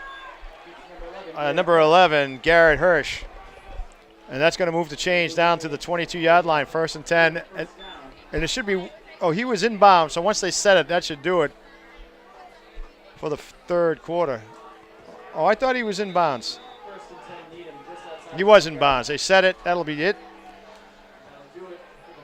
That's tough. So you had 3rd down there again, 3rd and long, and Needham doesn't seem rattled at all. They kind of just ran a pattern there and got really what was an easy first down. So this is a good football team we're looking at here. Sure. So at the end of the 3rd, it is 21-0 Needham. The only scoring in the 3rd quarter was a 48-yard run by Tyler Reed at 7:08 to bring the score to 21-0. And at this point, it's unfortunate, but the cheerleaders haven't done their push-ups. No, they haven't. It's like going a day without exercise. I go several days without exercise sometimes, right? No, that's not. I can tell. Really? I thought I got my no, summer let me weight tell you on. something. You're looking good. I got my summer Louis, weight on. you've been. Did you run my summer weight the Falmouth Road Race? No, this I year, cheered for it. Though. Did you? No, I'm right there. So my son Michael ran it for the first time. He did? was down there, yeah. Oh well, I didn't know that. I would have given us some water. He ran right by me. Yeah, he's here tonight at the game. Interesting little fact with a good friend of his from Bates College who went to Needham. Little wager on the game between the two. $50 is pretty big for these high-rolling kids. And I think Mike's on the short end of that.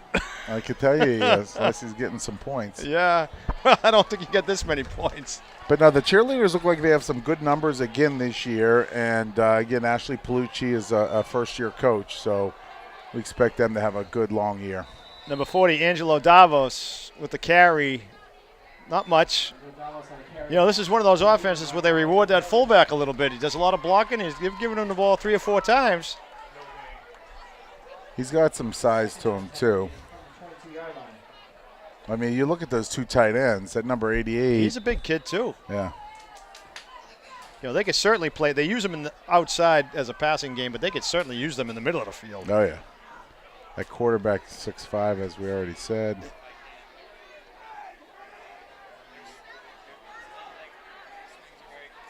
So it's a handoff to Reed, and somebody squirted through there. One of the linebackers must have came through. Maybe it was Brown. Was it Brown or Saporocious? I think it was Saporocious. It could have been Doherty, though, too. I'm not sure. He got in there pretty quickly. Yeah, somebody slipped through to at least 4. I don't know if he actually made the tackle, but did a nice job there, tackled him around his legs, which, you see less and less as the more football you watch these days. But that was that's a nice negative play, which is exactly what the Hillers needed. Now let's see if we can get off the field here. This looks like a cramp here, right? The way he's bending his foot. Yeah, let's hope so. Let's hope it's just that. I think so. I think he's just got a cramp. Yep. Yeah, all right, Coach. It's 21-0. Maybe give me a break. Is that the running back? That's Reed, the running back. I tell you what, he's a good running back, and I'm sure like every running back, he does not want to come off the field. He wants the rock, and he just wants to carry it. Okay, so here we go. It's 3rd and 10 again. Ogletree hands it off to the got to be close to the same number. Is that 26? I can't see the second number. It's 28. 28. Sam Chukau took the ball, and his first run of the day was a -1. Now where are we going here? What do we got? It's here? fourth down. Fourth and about 11. 11. And 9:28 to go in the 4th quarter. I mean, well, they're going to run a play here. It wouldn't surprise me to see them go for the end zone here. Yeah, I would see him throw. Where's number 80? We got to find him. He's on the left tight end. Left tight end, lined up tight. So definitely put a shoulder on him. Don't let him clean release. And he did get a clean release. he did. No, he didn't. DeLoya stacked him up, but he broke out of it, and he caught it. And he's got a touchdown. Yeah. Yeah, DeLoya had him stuffed up in the middle, but he just fought through it. Yeah, that's tough. He kind of dragged across there, and he just kind of just ran himself open. The quarterback had time. Hillers didn't get a lot of pressure there, and he hit him going across there. So that's kind of tough. And, you know, with high school football, you can kind of keep hitting that guy too. You don't have to, at least while the ball's not in the air, you can keep hitting him. Well, even if it's interference, it's only 15 yards. Right, Versus that's too bad. Well, he broke through, and now it's now we're getting a little out of hand here. 28-0. We have not seen this. The Hillers on this kind of side of the score in a long time. and the kick is good, and that brings it up to a 28-0 score with 8:59 to go in the fourth quarter. So this might, you know, it's difficult at this point. You know the score, you know what's been going on. You got to stay up, though. You got to want to play. You got to still want to play. I mean, I could count. I mean, how many kids we got on the sidelines there? I guarantee every one of those kids want to play. And that's how you want it. And the kids that are out there, you know, they want to get a score. Okay, we've been down here a couple times, haven't been able to get it in. I can tell you that the starters want to get the ball in the end zone. So let's just see how things play out here. Now, you generally don't see the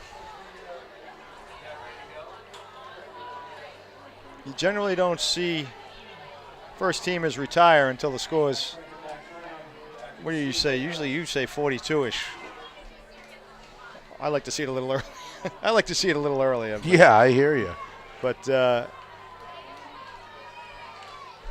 number 19, the kicker Kyle Gilman, sets it up at the 40. Looks like Brown and Frank deep.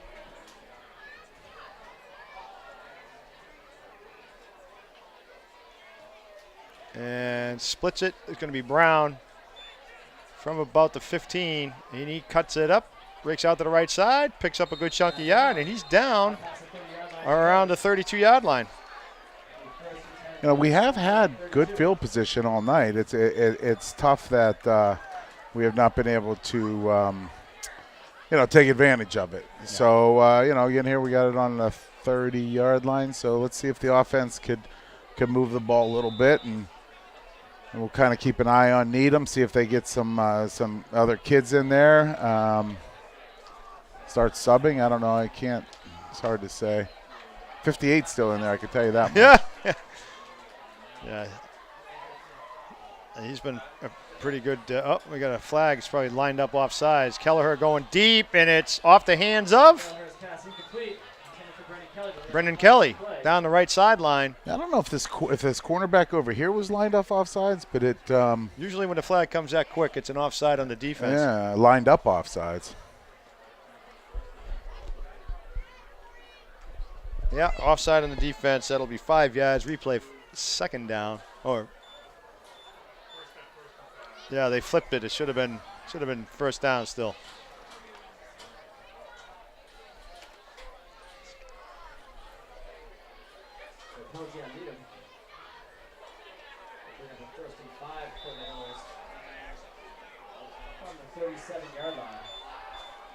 So it's going to be a 1st and 5 from about the, we'll call it the 37-yard line. Kelleher under center with DeLoyer and Brown, I think, behind him. He fakes a pitch to DeLoyer, and Brown up the middle. Picks up about 9, 8 on the play, gets it out to the 46-yard line. It's a little bit of a misdirection, too. They kind of faked like it was a snap over the quarterback's head. Ryan grabbed it, handed it off to Brown, and who made some nice yardage. Who he's had a pretty good game tonight too, despite the score. I mean, he's over 60, 70 yards, I would figure. So the Hillers' next game will be at Norwood. September 22nd is another Bay State team, or previous Bay State team, comes into the Tri-Valley League. Norwood follows Dedham, who came in a couple of years ago. They'll play a 1 o'clock game September 22nd. I'm guessing that's a Saturday. Yes. That's next Saturday at Norwood. And a nice quick fake this way, but it goes back the other way to Matt Brown. Oh, and a late flag comes in deep from the back judge. I mean, it came flying in late, but it wasn't really by the play, so I don't know what's going on. You got to worry about some sort of legal block down field at that situation. And we got a face mask on the defense, Needham. Okay. That's going to tack on another 15. That was probably about a 14-yard gain. So now let's reset here. That's going to be a first down. So after Norwood, another restructure. Ashland is now in the large. Yes. And I have Ashland's enrollment. Ashland only has 368 male students to 535 for Hopkinton, and they're in the Division 6 South. So it's a little different with Norwood. They start the league. They're in the TVL large as well, so you start the league with Norwood, Ashland, then at Holliston, home against Medfield, and at Westwood. And then you get into the playoffs, which this team will be a playoff bound, or should be a playoff bound team. So in the shotgun pistol, jet sweep to DeLoyer, who comes up and gets it to about the 25-yard line. Picks up about 4 in the play. We'll make it second and about 6. And Needham does a nice job holding the edge. You don't see it very often. We have not been able to get outside there. Luke read that, planted his foot, and cut it upfield. So Kelleher looking at the play on his belt. He must have play cards on his wrist and belt. They must have a lot of plays. They kind of call through that. He is under center with Brown behind him and Frank on the left wing, and I think DeLoyer on the right wing. Frank moves back. Brown straight up the gut, cuts it back across the left side. It looks like he's tackled by number 28, Sam Chikow. No, I'm sorry, there is no 28. Yeah, there is a 28, but nobody on the roster, the number 28. Curtis Martin? Hey, Hall of Famer. Mm-hmm. Although he probably went in as a Jet. Yeah, I'm sure he did. He did. Pitt Panther, though. Yes, he was. How'd they do against Penn State the other day? What? What are we talking about here? That was a sloppy game anyway. Brown in the backfield. DeLoyer joins him. Kelleher under center. Pitch to DeLoyer. He cuts it basically back up the middle and back to the left. Down to about I'll call it the 13-yard line. So a little drive going here, Don. Got a little drive, and it's interesting. You know, when we got down here before, we kind of threw it on all 4 downs. I mean, we didn't have the time that we do here. Yeah, sure. So we're trying to grind it in a little bit. 2nd and 6. Again, you want to get on the board. There's no doubt about this. Clearly 4-down territory. That's obvious. 5:47 to go in the fourth quarter. You know, the Hiller offensive line has done a nice job. You got Cavello at center. You got Stukel. You got Powers. Kelleher lofts it into the end zone for. Got it. No, he looked out of bounds. Who was that? That was Cole Salyard's. Number 3? Yeah, that was number 3. He's a sophomore. I think he's the only sophomore that's getting any significant type of playing time. Which is uncommon in Coach Gerard's tenure here. Sophomores, it's very difficult to get on the field.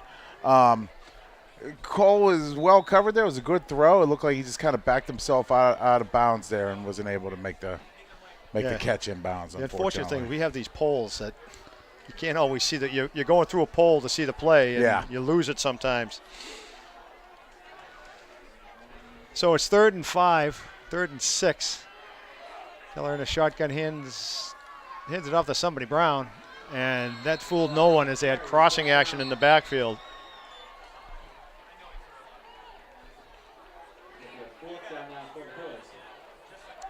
So he lost a few yards. It's going to be 4th and about 7. Yeah, they kind of did a little misdirection there, but Needham was not fooled at all. And, they don't have to get a touchdown. You only need what do we need here? 7 yards? 7 yards, roughly. So 5 minutes left. This could be the best opportunity we have here to get in the end zone. Kelleher with Brown to the right. He got trip left. And we got probably defensive offsides again. He should go to the end zone, and it was almost picked, but it was certainly knocked down. Number 38 on the play, Andrew Arando, breaks it up in the end zone. But the flag in the play is likely offside defense. Either that or in some sort of legal formation somehow, but I would hope it's on the defense. I think he just pointed to Needham. Good. So that'll be 4th and probably 2.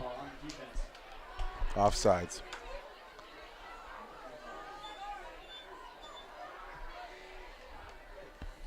You know, the interesting thing, the linemen in the interior, they don't have the opportunity like the wide receivers do to ask the, you know, hey, am I on the line, am I off, right, kind of thing. And although they get the ball right in front of them, they should be able to see where they are. Yeah, but you know the old adage, sometimes they don't think linemen are smart.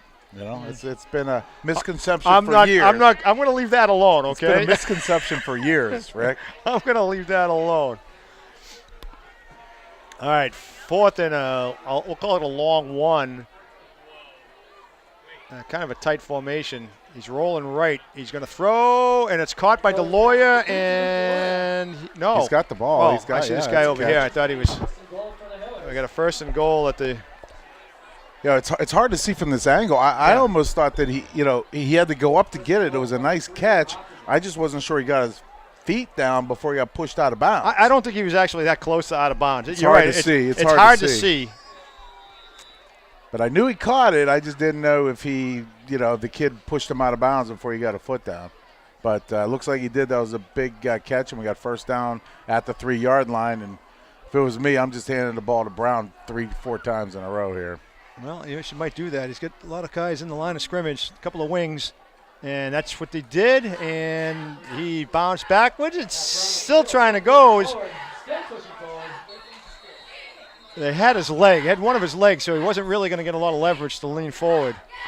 I think Needham was thinking the same thing we were. So I think you come back now, Rick, you just kind of fake it to Brown, and then Kelleher keeps it and just waltzes in, because both of those ends, they did not have contain on that play, I can tell you that. And Sully doesn't care what I have to say, though. Most people don't.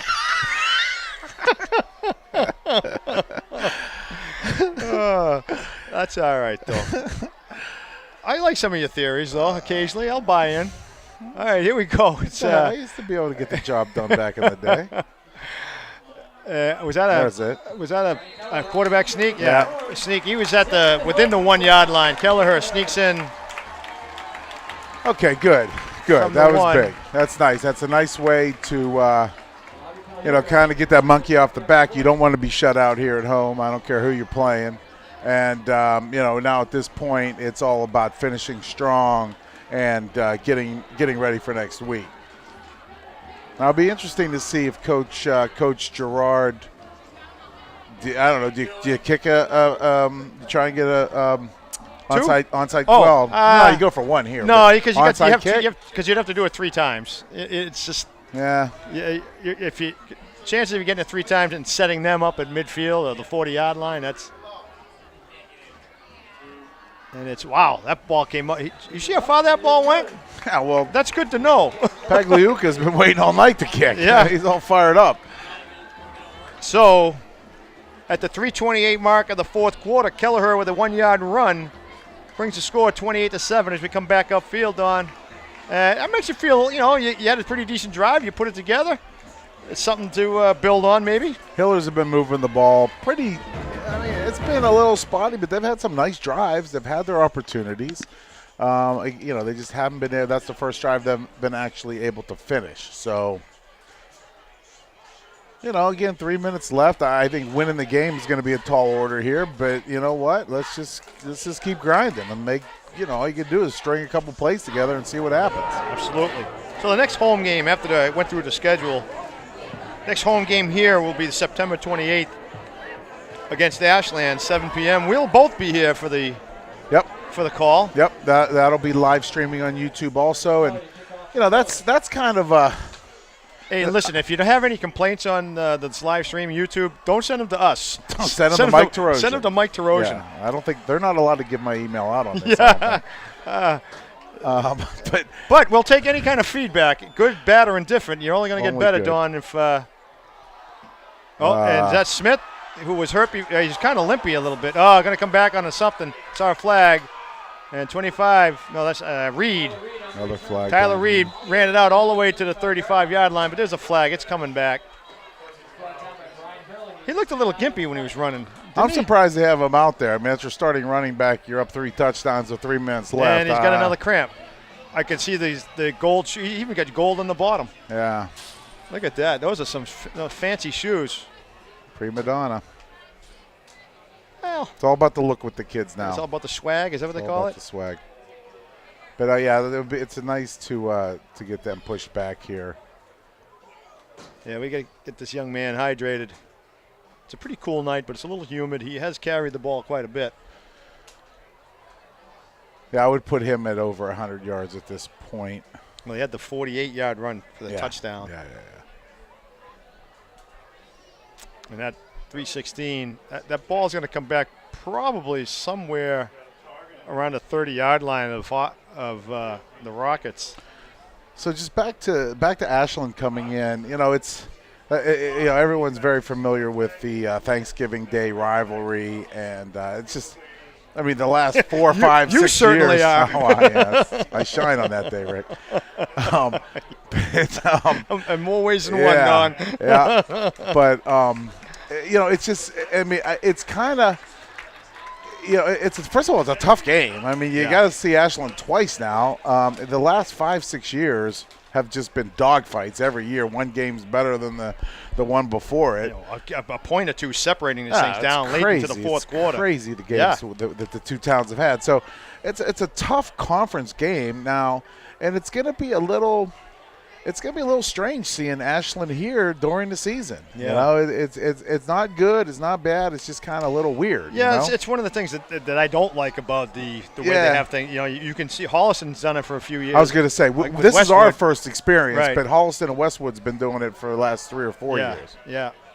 So it's one of those unfortunate things, one of these quirky things, along with losing records getting into the playoffs. I still don't like that scenario. I still like the system better now. I mean, we watched how many teams go 11-1 and 10-2. Yeah. No, I hear you. I mean, I just think it's. And I would rather play, even once they're eliminated. They're still playing out teams you never see. We don't need to go play Bellingham. We don't need to go play. Norton. Yeah, and that part Noah. you can appreciate that. But what I'm talking about is really it's teams with a losing record getting into the playoffs. I mean, it's an imperfect system, but it still gives these kids something to play for instead of knowing that you lose to Holliston in October and you're not making the playoffs. Yeah. That was always tough. Yeah. All right. Clearly, I haven't gotten over it yet, so we'll just see. But I don't expect you to be over it anytime soon either. So why not? That's why we love you. Why the would ya? intensity. You bring it every day. Why would you? All right. So we got after all that. Tyler Reed off the field with what looked like a cramp. We got a new quarterback, number 9, Bill McDonald. Hands off to number 26, Sam Kuchkow, whatever his name is, out to the left. I'm sorry to his parents if I butchered that, but doing the best we can here. We don't have phonetic spelling. Yeah, that was number 24. Ryan Brown came in, made a nice stop there. So Luke Deloya coming out of the game. Yeah, Cole Saliers just came in for him. There's a lot of different numbers coming in, 22, 28. 28 just came in.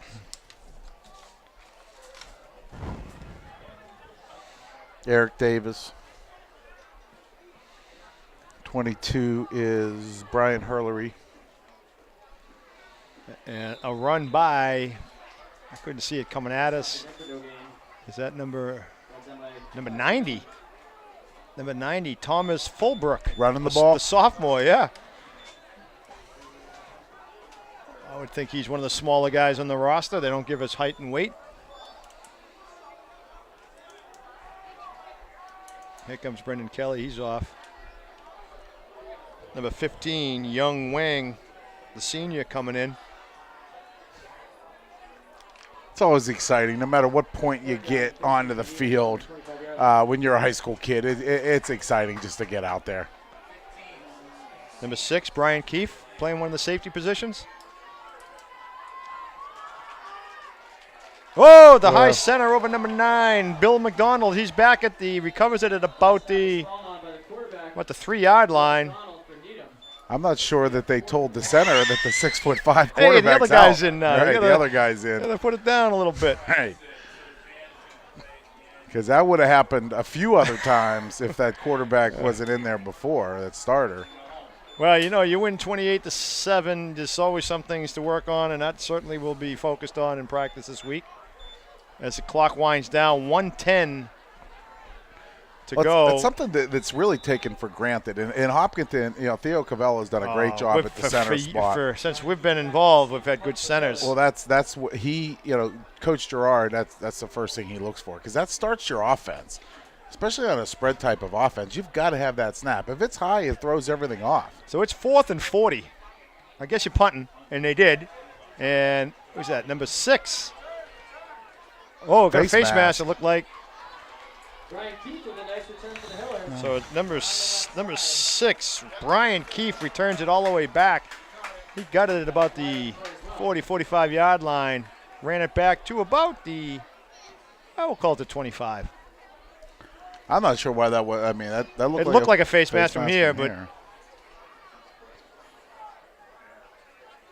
course, like you, Rick, the referees probably have somewhere to be too. So, I got no rush in life anymore, man. I'm taking it slow. All right. I don't know.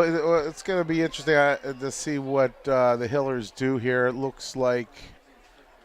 What does Coach have out here? We throwing out. Looks like they got a new. Looks like the 2s are going to be coming out here.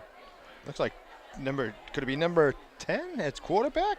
Would Robbie Bernardin be the backup quarterback? I believe so, yes. I think I see him coming out for a few snaps. Okay.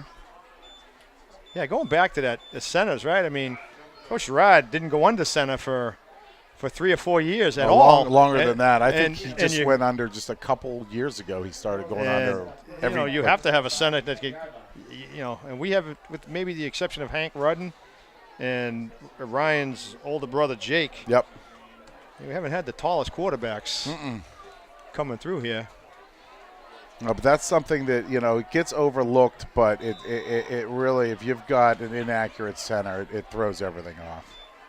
So it's number 10, Robbie Bernardin, handing off to number 27, Cam Mulvaney, the sophomore. And that is what? Call a timeout? 26 seconds to play. 26 seconds to play in the fourth quarter.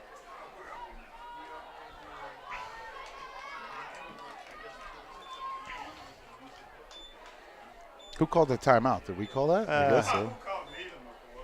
Oh, Needham called it? Needham called it? Maybe they just wanted to get the right guys in. Everybody's substituting. Yeah, I mean, they're trying to get kids on the field here at this point. Bernardin gets the snap. He's going to roll right. Going to roll. He throws, and it's Did he end up? He dropped it. Who's that? Is it number 4? Number 4, Max Lakasha? Maxie. Oh, jeez. I tell you what, Bernardin took that. That was a nice snap. He rolled out. Yeah. Planted his foot. It looks like he can throw the ball. Yeah. He actually kind of looks similar to Ryan in stature as far as like height and whatnot. He's a little thinner, a little smaller, but he's younger. Yeah. But Max kind of set up in the back of the end zone there, and he just dropped it. He caught it with his hands, but I think it went through his hands, and he just started bobbing a little bit. He'll get another chance at some point. Here we absolutely. go. 19 seconds to go in the fourth quarter.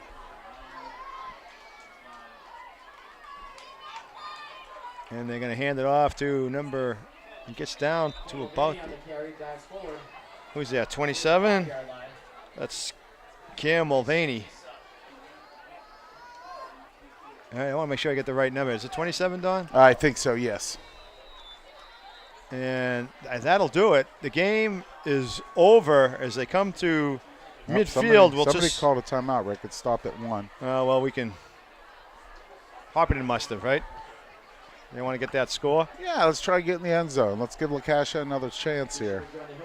So where are they? They're at the 5-yard line? Yeah, it's fourth down and 5. Oh, you can get a first down, but that's irrelevant at this point. So it's 4th and 2 from the 5, but essentially you have to score. And Bernardin in the shotgun. He rolls right, rolls right, rolls right, rolls right. He throws it up, and it's long. And that'll do it as they come upfield for the handshake. We'll just recap this, Don. Needham wins it 28-7 in the first. A 20-yard pass from by Ogletree to Matt Smith. Go up 7-0. A 2-yard run by Tyler Reed at 1:23 of the second quarter. 14-0 Needham. 48-yard run by Tyler Reed. 7:08 of the third quarter. 21-0. A 22-yard pass to Matt Smith from Ogletree at 8:59 in the fourth quarter. 28-0. And a 1-yard run by Kelleher at 3:28 of the fourth quarter brings you the final score of 28-7. Anything to add? No, we knew it was going to be a tough matchup here. I think you got to accentuate some of the positives. The Hillers moved the ball. The defense played pretty well. Needham made plays when they needed to, though, and you could really see the difference in size and talent. Kind of took over. And, they just flat out they looked like they had more kids on the other side of the ball. So, you just lick your wounds. This is really not going to affect your playoffs at all. I don't know what kind of formula they have, but you get back to business next Saturday against Norwood, which we will not be there, but we'll be back here live on YouTube in 2 weeks. September 28th. On September 28th for Ashland. So that'll be fun. All right, well, that's the wrap. So, for John Ritz on the camera, Tom Diggs, your producer, Mike Terosian, he's Don Lambert, I'm Rick DeCina. Thank you. We'll see you September 28th.